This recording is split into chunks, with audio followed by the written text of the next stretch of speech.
Contar para reviver. Histórias, memórias do nosso povo. Vida do Sr. José Cipriano, seu Zeca.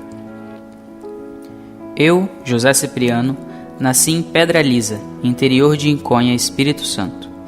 Ainda bem pequeno, no ano de 1935, com 6 anos de idade, me mudei com os meus pais para Limoeiro, que na época pertencia ao interior de Colatina. Hoje, pertence ao município de Marilândia, Espírito Santo. Minha vida não era fácil.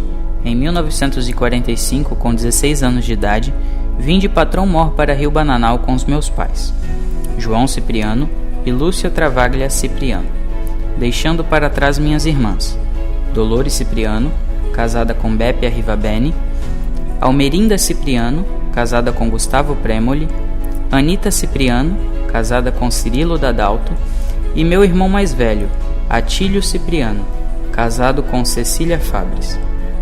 Não demorou muito, meu pai voltou, comprou um lote de 9 burros, que se chamavam Burro de Guia, com o apelido de Defesa, e Burro de Contra-Guia, com o apelido de Foguete, onde nesses burros existiam bolsas, combão, peitoral, cangalhas, balaiões, cabresto, sobrecargas, montando assim a tropa. Com a tropa formada, juntamente com meus ajudantes, João Odorico e Antônio Monteiro, o popular Marreta, trouxemos a mudança na mesma, e quem conduziu foi seu Zeca, Gava, que na época era o tropeiro de Rio Bananal. Lembro também que na época em Rio Bananal não havia casas nem estradas, era tudo mata. Minha primeira casa, onde morei com minha família, era de madeira, construída pelo meu pai. A segunda casa foi construída de estuque. Meu pai saía para procurar terra de formigueiro na mata para construir as paredes, e a mesma ficar com uma cor avermelhada, pois na época não existia tinta. Minha mãe saía para procurar batinga nas nascentes para passar no fogão.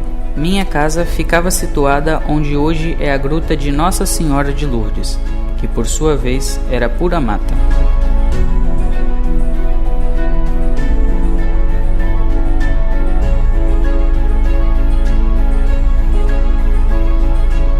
O terreno onde está construído o seminário foi doado pelo meu pai, João Cipriano, onde só existia mata.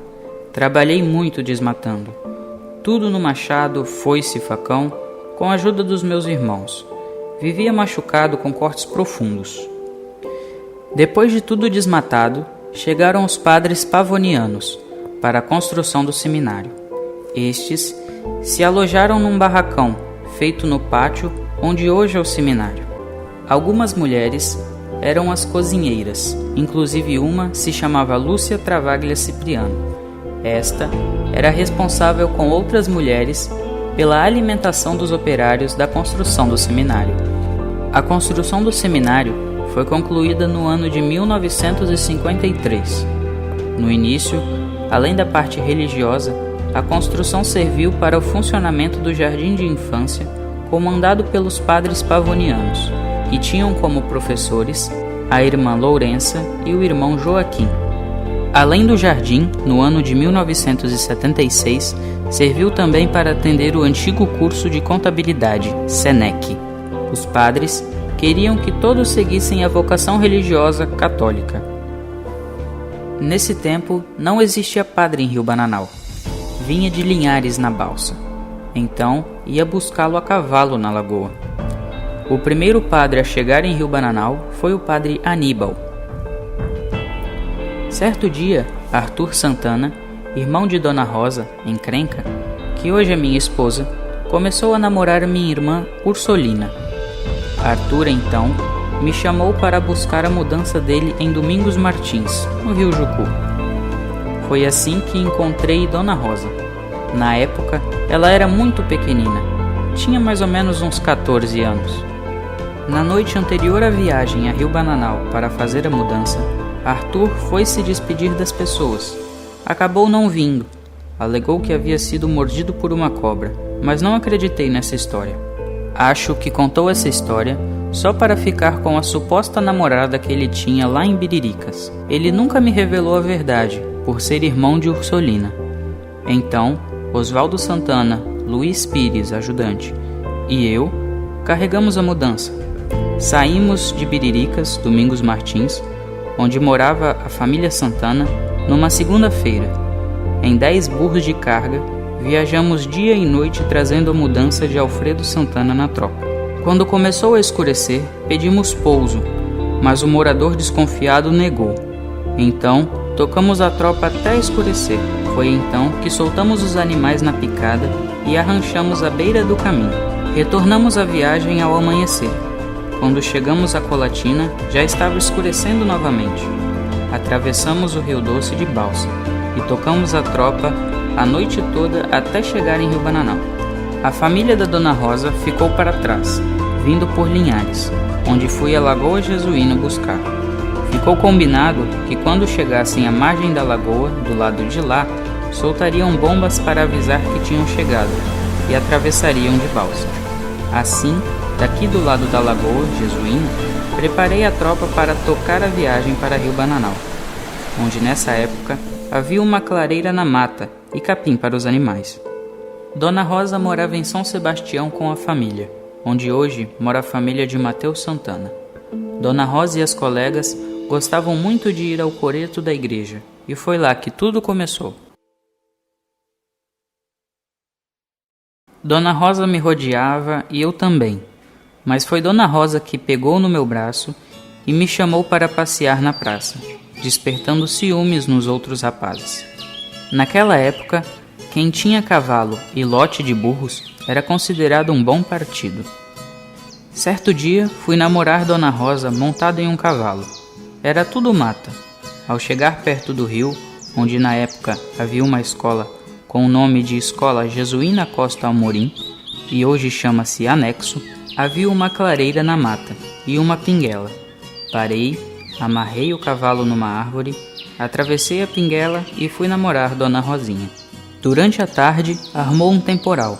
Quando começou a escurecer, percebi que era hora de voltar para casa. Ao chegar no local, onde havia deixado o cavalo, o mesmo já não estava mais lá. Depois, descobri que havia sido desamarrado por um dos meus colegas, que morriam de ciúmes de Dona Rosinha. Colegas estes que até hoje não descobri quem eram. Fui embora caminhando embaixo de chuva, trovoadas, raios, tirando os matos que haviam adentrado o caminho por causa do forte temporal e o peso da chuva.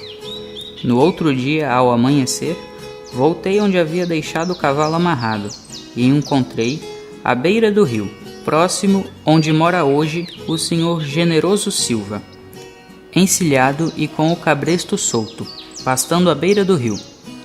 Namorei mais ou menos 3 anos.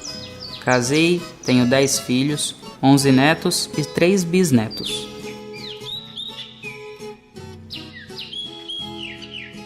Lembro também dos terrenos onde trabalhei muito, como por exemplo, na Lagoa.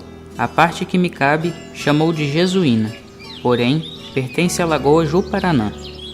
Esse pedaço de terreno, que é chamado de Jesuína, comprei do senhor Vitório Faé. Recebeu esse nome, Lagoa Jesuína, porque a primeira professora que veio ensinar a ler e escrever tinha esse nome, Jesuína Costa Amorim. A professora vinha de Balsa de Linhares. A escola que hoje funciona, o anexo, tinha o nome de Escola Jesuína Costa Amorim. Recebeu esse nome porque a primeira professora a lecionar nesta escola tinha o nome de Jesuína Costa Amorim.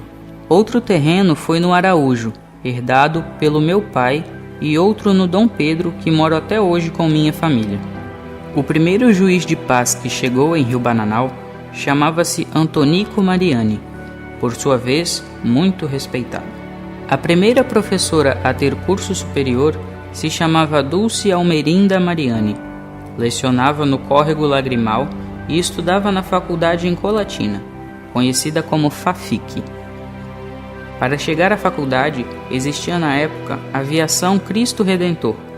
Passava pela Rua Dom Pedro, onde moro até hoje, seguia para São Rafael, chegando em Colatina. O soldado Alcides Siqueira Campos foi a primeira pessoa sepultada no cemitério. Existia também um homem muito bravo e respeitado, que se chamava Mendico. Essa é minha história.